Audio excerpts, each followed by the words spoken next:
High views. నిన్న మొన్న కొంతమంది కామెంట్స్ పెట్టారు, మీరు జెన్యున్గా న్యూస్ వస్తారని మేము అడుగుతూ ఉన్నాం. నారాయణ కాలేజీలో ఒక స్టూడెంట్ చనిపోయాడు, అతను ఎందుకు ఏంటి చెప్పండి అని. గత కొద్ది వారాల క్రితం తమిళనాడులో చెన్నైలో ఒక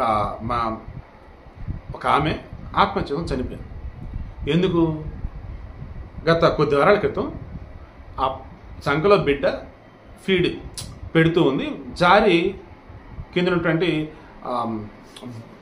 బిల్డింగ్కి సంబంధించి సన్సెట్ లాంటిది దాని మీద పడ్డాడు. ఆ అదృష్టం కొద్దీ అతన్ని కాపాడారు. దెన్ ఆ బిడ్డ బతికి బయటపడ్డాడు అని ఆమె సంతోషించే లోపే అసలు తల్లి అనేది దానికి బాధ్యత ఉందా రకరకాలుగా ఆమె హింస పెట్టారు.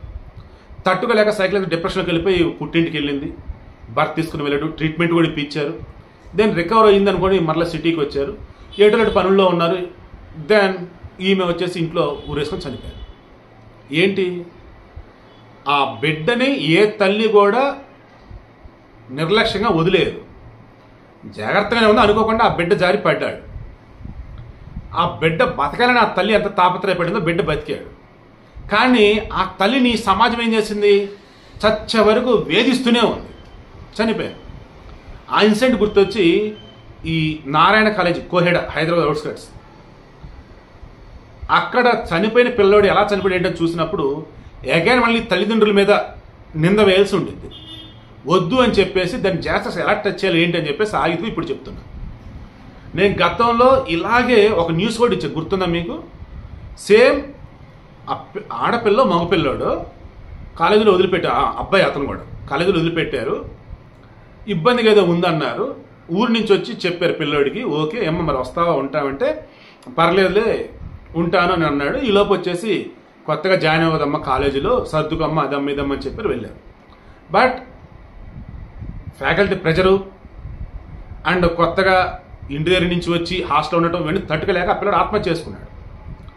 ఎగ్జాక్ట్ ఇప్పుడు ఇక్కడ ఈ పిల్లోడి విషయంలో కూడా నేను ఇంటికి వస్తా అని చెప్పేసి అన్నాడు. ఇప్పుడే కదరా జాయిన్ అయ్యావు, కొత్త కదా అలా ఉండిద్దిలేరా, ఏం కాదురా చదువుకోరా అలవాటు అవుతుంది అని చెప్పేసి అన్నారు. తల్లిదండ్రులు ప్రేమ అండి, బిడ్డ బాగా చదువుకోవాలి ఎదగాలి అని, అది తప్పు లేదు. బట్ ఆ పిల్లోడు కొత్తగా అలా అంటున్నప్పుడు సరే ఒకరోజు 2 రోజులు ఉండొద్దు లేరని అనుకుంటే అయిపోదును. వాళ్ళేమన్నారు, కొత్తగా పిల్లోడు కదా అలవాటు అవుతుంది అని చెప్పేసి పాపం వాళ్ళు అనుకున్నారు. తల్లిదండ్రులు అసలు అక్కడ తప్పబడతానికి లేదు. కానీ నెక్స్ట్ టైం అయితే పిల్లలు ఎవరైనా మీ పిల్లలు అడుగుతూ ఉంటే సరే రండ్రా రామ్మ అని ఇంటికి అయితే తీసుకెళ్ళండి, కనీసం ఒకరోజు 2 రోజులు అయినా. దాన్ని వీళ్ళు అలా తీసుకెళ్ళాడు. ఆ పిల్లడికి ఏం చేశాడు, గోడ దిక్కు తప్పించుకుందాం అనుకున్నాడు. అలా గోడ దూకే మూమెంట్లో ఆ గోడలే మెత్తుగా ఉంటాయి. ఎలాగ గోడ దూకే మూమెంట్లో ఏమవుతుంది, కరెంటు తెగలికి తగిలి పాపం చనిపోయాడు ఆ పిల్లోడు. ఫ్యాకల్టీ వేధింపులు కాదు, తల్లిదండ్రుల బాధ్యరాహిత్యం కాదు, ఆ పిల్లోడే మొత్తం బంధించినట్టుగా ఉన్నటువంటి ఈ కార్పొరేట్ కాలేజీలు కార్పొరేట్ చదువుల మధ్య ఉండలేక స్వేచ్ఛ కావాలనుకొని గోడ దూకి వద్దామనుకునే మూమెంట్లో కరెంట్ షాక్ తగిలి చనిపోయాడు తప్ప వేరేది కాదండి. నేను మరలా చెప్తున్నా, ఆడపిల్లలైనా మగపిల్లలైనా ముందు వాళ్ళని మీరు అడగండి, ఎటువంటి కాలేజీలో జాయిన్ అవుతావు. వన్స్ కాలేజీ జాయిన్ అయిన తర్వాత ఎలా ఉంది ఏంటి రోజుకు ఒకసారైనా మాట్లాడండి. వీలైతే మీ పిల్ల కొంచెం ఇబ్బంది పడుతున్నారు అనుకుంటే వారానికి ఒకసారి చూసుకోండి. బాగానే ఉన్నారు అంత అనుకుంటే నెలకు ఒకసారి అన్నావు కానీ వాళ్ళు మీ ఇంటికి రమ్మనటం, మీరు వాళ్ళ దగ్గరికి వెళ్ళి కలవడం చేయండి. ముఖ్యంగా కార్పొరేట్ కాలేజ్ సంబంధించి, ఎందుకంటే వాళ్ళ రుబ్బుడు మామూలుగా ఉండదు. అది నిజంగా ఒక కాంక్రీట్ జంగిల్ లాగానే ఉంటుంది. ఆ చదివే చదువులు అవన్నీ బయట ప్రపంచం సంబంధం లేదన్నట్టుగానే ఉంటాయి. నేను కొంతమంది చూసే చదువులో ఫుల్ టాపర్ వాళ్ళు, బయట వాటికి సంబంధించి బేసిక్ నాలెడ్జ్ లేదు వాళ్ళ దగ్గర. అయితే చదువులో ఎంత టాపర్ అంటే వాళ్ళు, ఇంత నాలెడ్జ్ అనిపించింది నాకు. బయట విషయాల సమస్య టచ్ చేయగానే ఏం తెలియట్లేదు అసలు వాళ్ళకి. సో అటువంటి వాళ్ళు రేపు ఎలా బతుకుతారంటే నాకు భయం వేసింది. సో మీ పిల్లలకి నేను చెప్తున్నాను, దయచేసి ఫస్ట్ లైఫ్ అంటే ఏంటి చెప్పండి. చదువులు అన్నవి మనకి ఒక ఆభరణం లాంటివి తప్ప అవి మనకి ముళ్ళ కంచె లాంటివో ఆయుధాలు అయ్యి మనం కూర్చోడానికి పక్కన కూర్చోడానికి మాత్రం కాదని తెలుసుకునేలా చెప్పండి. అండ్ అన్నింటికి మించి తల్లిదండ్రులైనటువంటి మీరు కోరుకునేది ఆ పిల్లల సుఖమని, ఇప్పుడు కొంచెం ఇబ్బందిగా ఉన్న కష్టపడినా రేపు మీరు గొప్పగా బతకొచ్చని అది వాళ్ళకి చెప్పండి.